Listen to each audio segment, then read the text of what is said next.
First, may the words of my mouth and the meditations of each of our hearts this morning be acceptable and pleasing in your sight, O Lord, our rock and redeemer. Amen. Well, good morning. Hi, everyone. We just heard a little fragment of a story from the book of Jonah. And this morning, I'd like us to just spend a little bit of time in the story. It's one that we probably know pretty well. Many of you have heard many times. And even though it's such a well-known story, and there's some fascinating elements to it. And so as we examine it together this morning, as we kind of step into it, I encourage us all to pause, take a deep breath, and listen to this story with fresh ears, to pay attention to what you notice and to try to see yourself in the story, if you can. Because you see, the story of Jonah begins with this idea of God calling Jonah. And God still calls us today, calling us into the light, calling us to participate in God's great dream for the world, to resist the despair and the violence that we see with bravery and relentlessness. So we look to an ancient story to help us and try to hear the echoes of our own story. That's why we read the Bible. And I have visual aids this morning. We're going low tech this morning, so super low tech. See if this fits in the camera. How's that for subtle? Called.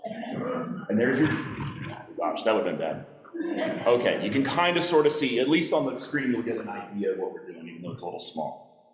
Okay, the call of Jonah. The call was very direct, right? He says, go to Nineveh, which is the capital city of Assyria, and preach against it. Jonah was a prophet, so he gets this direct line to God. It's very convenient. Wouldn't it be nice if God could just ring us up and tell us all what we're supposed to do with our lives? That'd be great. Except God was asking Jonah to do something that he didn't want to do. We don't know why at first, except that we know that the Assyrians are the historical enemies of Israel. In history, they would defeat and devastate the 10 tribes of Israel, and they were known throughout the ancient Near East as ruthless conquerors. So maybe we can kind of get the hesitation. Whatever the reason, Jonah, the great prophet of God, the mouthpiece of God for the people on earth, bolts in the other direction. And instead of heading inland, heads to the coast and gets in a boat.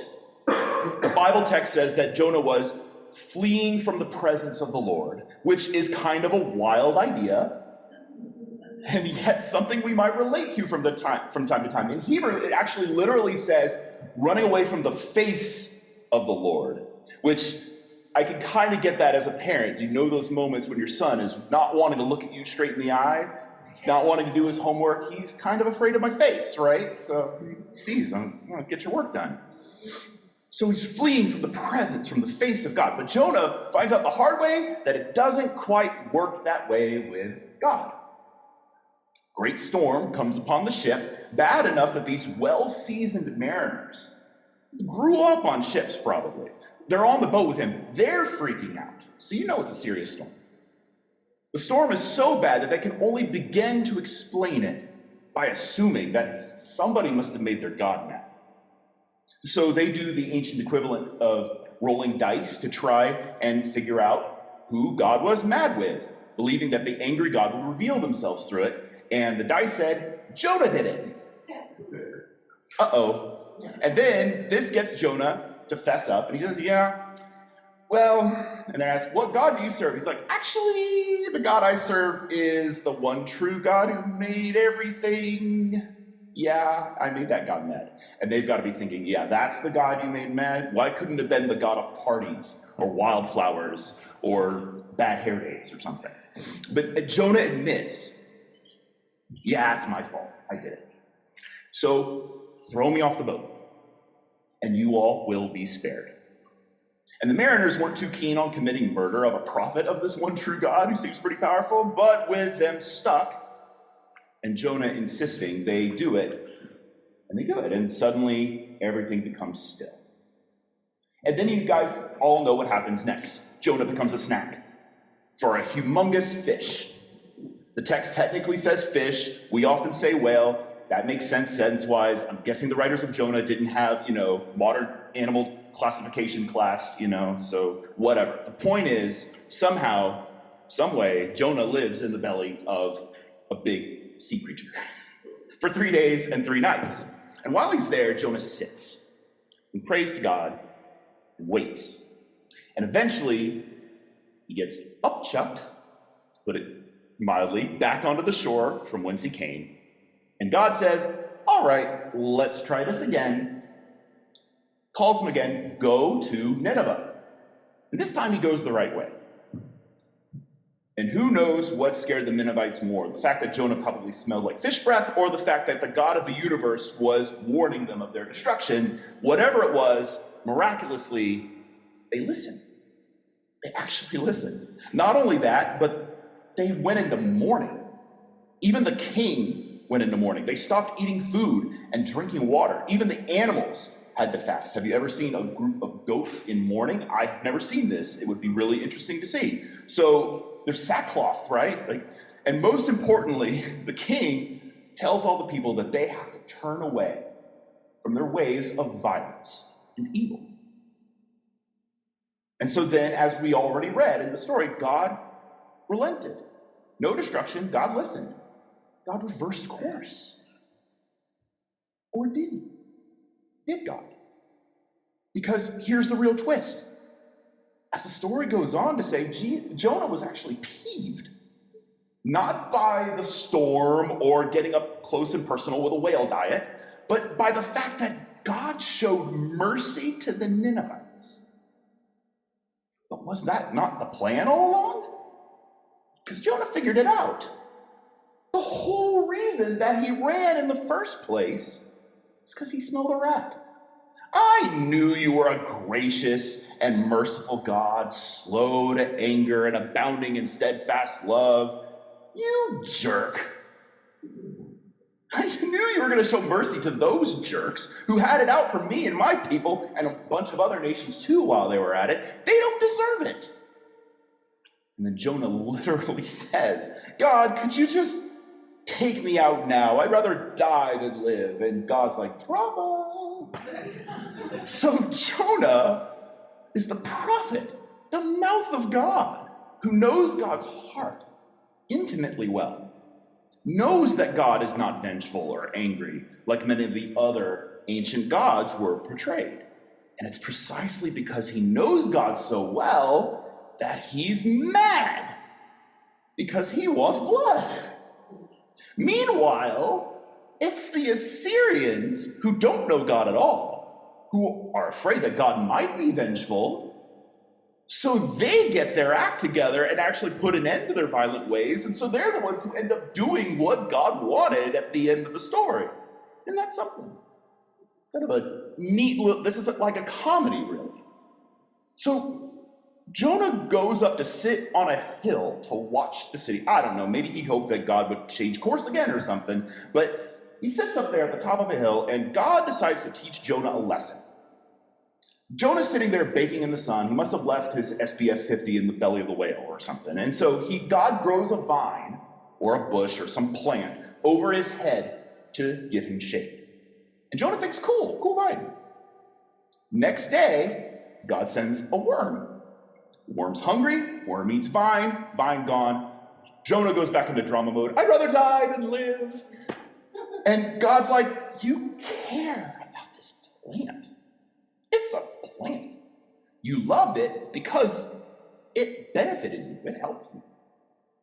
But do I not care about people?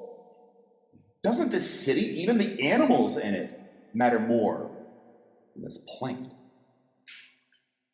End of story.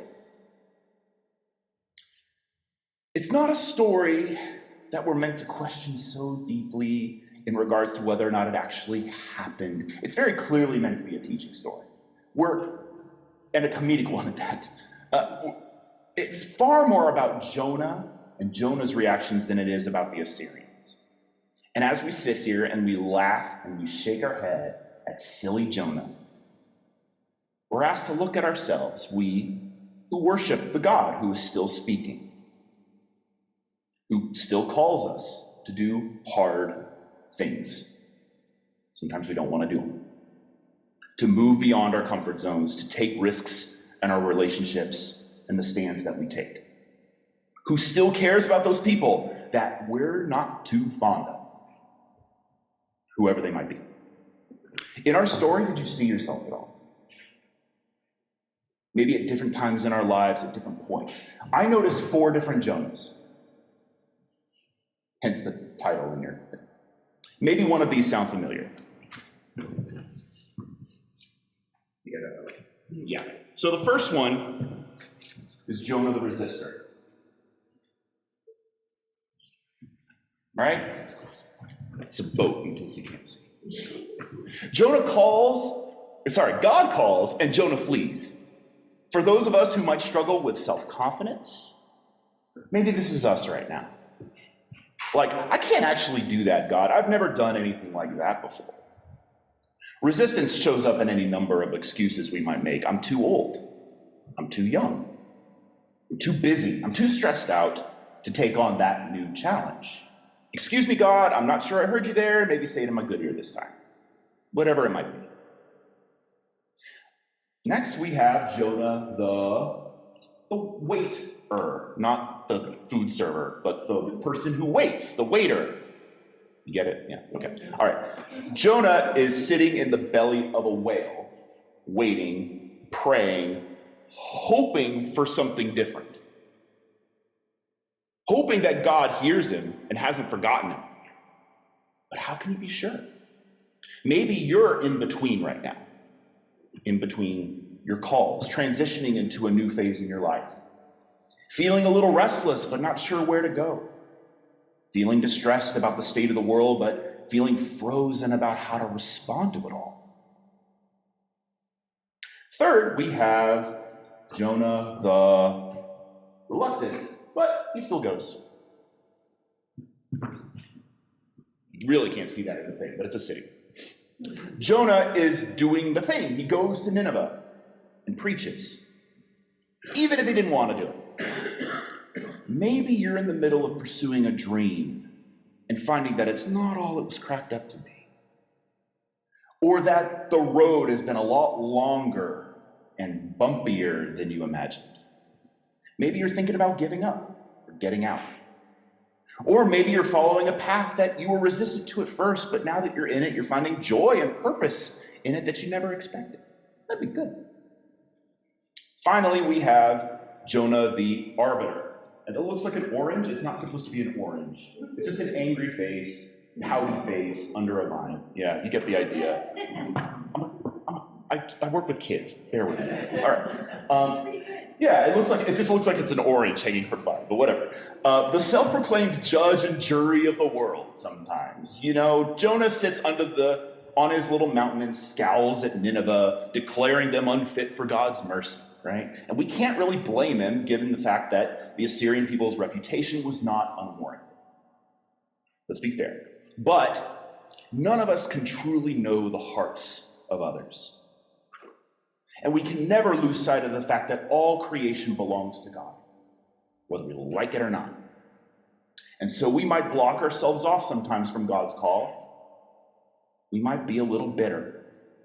And it might be because prejudice or exclusivism or bitterness or tradition get in our way, often masquerading as righteousness. So if any of these sound familiar, if we're honest with ourselves, we'll probably resemble each of these Jonahs at different points in our lives. So maybe one of these stands out in particular to where we are right now. So to these 4 Jonahs, the story gives us a God that responds to each of these. For our resistors, my handwriting is a little hard to read, but hopefully this works. God is relentless. Jonah, I jumped over to the, a storm, a fish, right? God is just not giving up on Jonah. God goes to great lengths to get Jonah back on track. It's never too late for us. It's never too late. As people, no matter what stage we are in life, as a church, no matter what we've been through, God keeps knocking, keeps looking for ways to get in, to find our way in with us. To the waiters, God is mystery. Jonah might be tempted to forget, sitting there in that stinking fish belly, that the fish was in fact the blessing. When we're stuck or waiting or in between, we can miss the blessings of the moment that were there for us to discover sometimes. We're so obsessed in our culture with results and reaching the finish line, we forget how important the journey can be and how God is a mystery who operates within the realms of the unknown. The closer we get to God in our lives, the more we discover how important it is for us to leave room for that mystery, to relinquish our need to be right, to see the whole picture, to be in charge. Sometimes waiting or sitting and not being sure is okay. It's part of the journey. To the reluctant, thank God, God does not require perfection. Yeah, sometimes we do the right things for the wrong or mixed reasons. Sometimes we're the ones making the road bumpier than it needed to be. We get in our own way. That's life. And like God used whiny, bitter Jonah to show mercy to Nineveh, God can use us. When we're not sure of ourselves, we can see the next faithful step, or the next right thing, if you've seen Anna from Frozen 2. Yeah. The next right thing. And rest in the fact that none of us measure up to the standards we place for ourselves. And God loves us and calls us anyway. It's pretty cool. Finally, to our arbiters. God is love still. God is still love. We're constantly tempted to judge and evaluate the world around us, especially when we struggle to make meaning of the senselessness, the violence, and the suffering that we see. We rely on our capacity to judge well all the time, and we do need to apply critical eyes to our world's most complex problems. But our faith is founded upon the principle of unyielding dignity and worth for every human being and of the entire created order. That love is the gravity that holds everything together, that gives all life its meaning and purpose and capacity to flourish. And it's ultimately our only hope to truly overcome evil and violence and greed. Hard as it may be, as difficult as it can be for others and ourselves to comprehend, we must make a separation between actions and essence. Condemn unjust laws and violent acts, but not people's humanity and God-given dignity. It's when we remain open and malleable and willing to continue on the journey with God and not to pitch a tent and to stay in just one place forever in our lives, that we can learn to love like God and live more completely into God's dream and find our own flourishing in that. So here we are. In this still relatively new year, where do you find yourself? Maybe here, maybe somewhere else in the story. Maybe you've made some resolutions. Maybe you're actually keeping them. Be pretty kind of cool. Maybe your star word has nudged you. Has it nudged you in any particular direction? Or are you in a waiting space? Or in a stuck space? Or in a bitter space? This morning, you see your little Jonahs all around here, and I'm encouraging us as we transition. And Leia, if you don't mind playing us like 30 seconds, could you do a little 30-second thing as we transition into the prayer time? I'm just calling you out here. She's good, so it'll be fine. But take a moment, and on the back of the Jonah, you can pass them down the road. And if you have pens, I can move out. You don't have to put your name on it. This is starting to feel like an altar call. But maybe one word or a short phrase that describes where you are. This is what you get when you get the Christian Ed person. Here you're responding to God's call. Where are you at right now? Maybe it's one of these words. Maybe it's another word. Where are you at in responding to God's call? Just a word or a phrase.